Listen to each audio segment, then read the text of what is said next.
नमस्कार, आपके साथ हूं मैं जेनिफर और आप देख रहे हैं NBC 24। जल्द ही हम सब मनाने वाले हैं मकर संक्रांति। पूरे देश भर में इस पर्व को तो मनाया जाता है, लेकिन बिहार में इस पर्व का खास महत्व है क्योंकि इसे बिहार में दही चूड़ा के नाम से जानते हैं। पुष मास में जब सूर्य मकर राशि पर आता है तो इस पर्व को मनाया जाता है। इसके बारे में और विस्तार से जानते हैं। इसके लिए हमारे साथ आज मौजूद हैं पंडित श्रीपति त्रिपाठी जी। पंडित श्रीपति त्रिपाठी जी, आपका बहुत बहुत स्वागत है। जी जेनिफर जी, आपको भी नमस्कार और सभी दर्शकों को नमस्कार। जी पंडित जी, आज के इस दिन के खास के बारे में बताइए कि अगर मकर संक्रांति है तो क्या क्या विशेषताएं हैं इस दिन की। ठंड से जुड़ी कुछ बातें, तिल से जुड़ी कुछ बातें हमारे दर्शकों को बताइए। जी जरूर। आप देखिए, सूर्य जो है प्रति महीना एक एक राशि में रहते हैं। जब दिसंबर माह में सूर्य जब धनु राशि में आते हैं तो धनु की संक्रांति शुरू हो जाती है।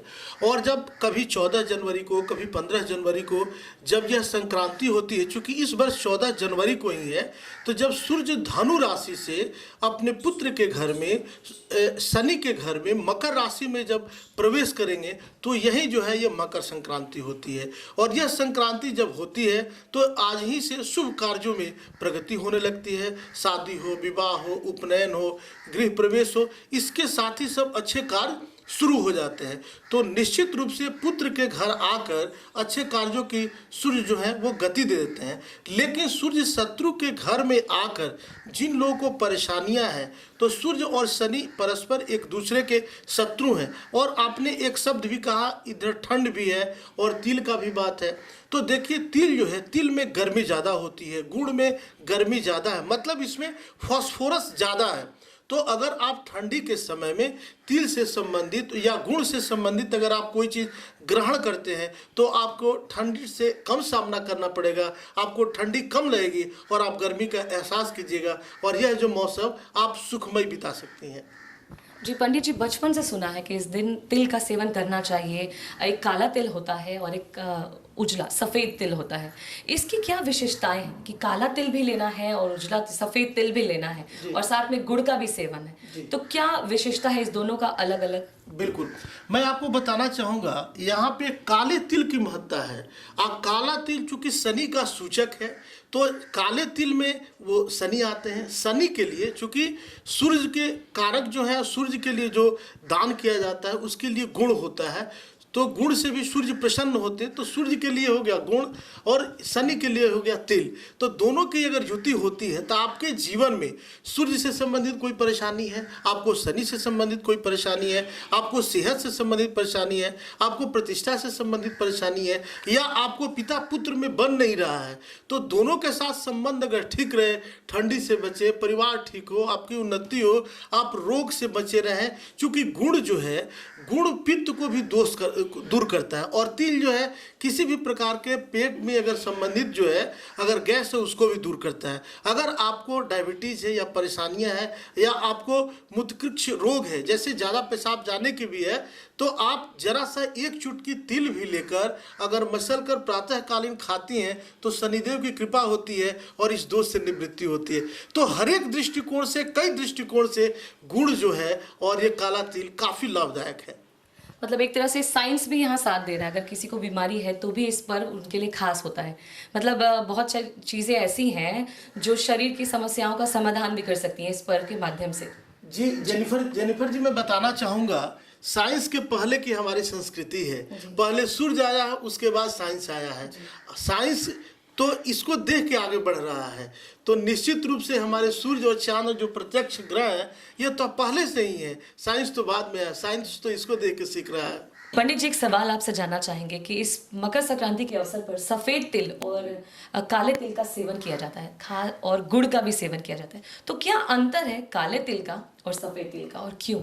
जी जेनिफर जी, तिल केवल काला तिल का ही महत्व है। काला तिल शनि का प्रतिनिधित्व करता है। शनि जिसके गड़बड़ होते हैं वह काला लोहा, काला तिल, काला कपड़ा, चप्पल, तेल, कई ऐसी चीज़ जो है दान करते हैं, उसमें से एक काला तिल आता है। आज के दिन कंबल और सब भी दान किया जाता है। तो काला तिल अगर आप दान करते हैं तो निश्चित रूप से आपको शनि से संबंधित, जैसे आपके जन्म कुंडली में शनि आपके खराब है या आपके ऊपर शनि की महादशा चल रही है, या आपके ऊपर शनि की साढ़स आती है, या आपके ऊपर शनि की अढ़ैया है, तो निश्चित रूप से शनि के कई प्रयोग से आप अपने आप को इसी दिन से आप बेहतरी कर सकती हैं। चूंकि फिर इस वर्ष के बाद मतलब 14 जनवरी के बाद अगले वर्ष फिर इसी राशि में 1 साल के बाद ट्रांजिट करेंगे, मतलब ये अपने राशि में है। तो 1 साल अगर आप ठीक रहना चाहती हैं, शनि की कृपा पाना चाहती हैं, आप बेहतरी करना चाहती हैं, आपको चूंकि आप जान जाएं शनि से संबंधित क्या क्या परेशानियां हो सकती हैं। चूंकि शनि जब आते हैं सूर्य शनि की राशि में, तो आप देखते हैं कि ठंड की प्रवृत्ति बढ़ जाती है और ज़्यादा ठंडी लगती है, ओस भी गिरने लगता है, हम लोग एक दूसरे को देख भी नहीं पाते हैं। तो शनि जो है शरीर में रेक्टम और एनस जो जगह है वहाँ के मालिक है, और शनि ठंडी के प्रतिनिधित्व करते हैं। तो आपको परेशानी न हो, आपको ठीक रहे, इसलिए काले तिल के साथ, चूंकि गुड़ में फॉस्फोरस ज़्यादा होता है, और फॉस्फोरस मतलब आपको जो है एनर्जी ज़्यादा मिलती है। जैसे आप शक्तिहीन फील करें तो आप सुनी होंगे कि लोग जो है बोलते हैं कि सुबह में गुड़ और चना का सेवन कीजिए, मतलब उसमें एनर्जी ज़्यादा है, आपको इंस्टेंट एनर्जी मिलता है। तो आप काला तिल के साथ आप जो है इसका सेवन करें, गुड़ का। तो अगर गुड़ का दोनों का सेवन करती हैं तो ठंडी से संबंधित जैसे लकवा है, परेशानी है, हार्ट अटैक है, किसी भी प्रकार की परेशानियां हैं, तो उससे आपको राहत मिलेगा। और चूंकि गुण की हम लोग बात कर रहे हैं, तो सूर्य को और बेहतर करने के लिए, पिता की कृपा पाने के लिए, सूर्य ही हमारे पिता होते हैं, तो अगर बेहतरी करना चाहती हैं तो गुण और काला तिल का अगर आप दान करती हैं, इसका सेवन करती हैं, चूंकि सब कुछ हमारे देवता जो भोजन करते हैं, सूर्य और चंद्रमा तो प्रत्यक्ष देवता है, तो हम लोग जो दान करते हैं, कई लोग प्रश्न करते हैं, आप सामान चढ़वा लेते हैं आपको मिल जाता है, समझने की जरूरत है। आप जो चढ़ाते हैं, हमारे देवी और देवता जो हैं उस चीज़ के गंध को ग्रहण करते हैं, न कुछ सामग्री को ग्रहण करते हैं। तो आप अगर ये दान करती हैं, उस मंत्र से करती हैं, हमारी देवी और देवता मंत्रों के अधीन में अगर दान करती हैं, तो सूर्य की कृपा तो आपके ऊपर होगी ही, और शनिदेव भी आपके ऊपर, उनकी भी मेहरबानी आपके ऊपर होगी, और वर्ष पर्यंत आप सकुशल रहेंगे और बेहतर रहेंगे। तो दर्शकों ने नोट जरूर कर लिया होगा कि तिल काफी सेहतमंद है हमारे लिए। एक और बात जानना चाहेंगे कि बिहार में दही चूड़ा का सेवन इसी दिन किया जाता है और साथ में खिचड़ी भी जी। इस पर से क्या इसका तालमेल है? देखिए, चूंकि हमारे यहाँ जब संक्रांति होता है, आप कहीं भी चले जाएं, किसी भी तीर्थ स्थल में, बिहार, झारखंड, बंगाल या कहीं चले जाएं, आप देखेंगे कितना भी बड़ा होटल है, उसके बाहर दही और चिवड़ा जरूर मिलता है। तो चूंकि हमारा नया ये शुरू हो रहा है, संक्रांति शुरू हो रहा है, और हमारे ये देव भोजन है, तो देव भोजन से सबसे अच्छा भोजन है, और सबसे बड़ी बात है सबसे पवित्र भोजन है, जिसे पकाया भी नहीं जाता है। तो आप दही और ये जो है दोनों का अगर आप सेवन करती हैं तो ग्रह अनुकूल होते हैं, और यह दोनों का सेवन करने से मन और पवित्र होता है, शुद्ध होता है, और बेहतरी आदमी करता है। जी आपसे अंतिम में ये जानना चाहेंगे कि मकर संक्रांति पे क्या करने चाहिए, अगर क्या कुछ समस्या आती है तो उसका निवारण क्या है, तो हमारे दर्शकों को बताइए। जरूर।